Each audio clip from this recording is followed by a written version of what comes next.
Hi everyone, welcome to this month's segment on Toronto condo buying and selling. In this month's segment, I'm going to be speaking specifically about the changes that we're seeing in the market from the start of May until now. There's been a lot of changes that are both helpful for buyers and sellers, and I'd like to outline that for all of you who are currently thinking of buying or selling. So to begin, let's start with buyers. A lot of buyers have been afraid of buying currently just because of the market being at such a heated point. I would just like to say to all of you that we are seeing a bit of a cool down right now and a bit of a stabilization. By stabilization, what I mean is in the past couple months, we've been seeing a lot of manipulation with the market where sellers would lower their list price in order to draw out a bidding war between 10 to 20 to 30 different buyers in one night, where everyone would bring their best offer forward, and from there the seller would end up getting a price that was way over what it should have gone for. A lot of condos were selling at over $1,000 a square foot, which is outrageous, and a lot of buyers were starting to get discouraged by this. There's been quite a few rules that have been implemented within the last month to help buyers with this and to stabilize the market, and it's definitely been helping on our end as well. Realtors are finding that the new strategy is not necessarily to list low and draw out bids, it's to list at the price that the seller actually wants, because a lot of buyers are now more interested in just giving their best price and their best foot forward right away, as opposed to entering into an offer night. On this note, I'd also say that it's still a great time for sellers to sell because there's a little bit of an insecurity in the market.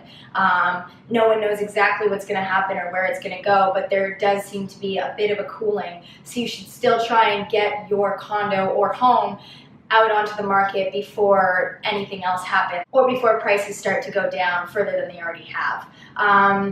We are still up by 28.4% on a year-over-year basis since last May. So I wouldn't say that there has been a large correction in the market. However, we are down in sales by 9.4% compared to last month.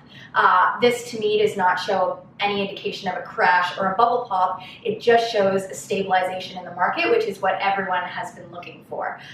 Even if prices did drop 20% on a month-over-month basis, we'd still be up 8.4% on a year-over-year one.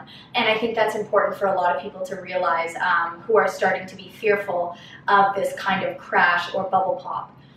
Further, I'd like to point out that condos specifically are still thriving, mostly because of the fact that they are affordable and more affordable than buying a single detached home. I know a lot of you might be laughing right now saying that condos are not that affordable, but in the grand scheme of what's been going on in the GTA, they are significantly more affordable than buying a single detached home.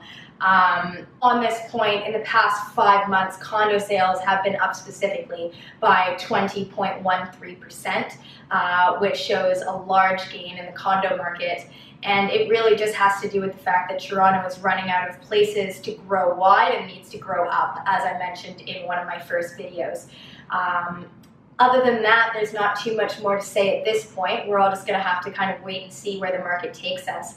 But to anyone who is concerned that there will be a bubble pop or a large correction in the market, I personally do not agree with that point. I think that right now, the way that the government has gone around putting these new regulations and policies on the rental market, on the Airbnb market, on foreign buyers, is their way of stabilizing to avoid a crash.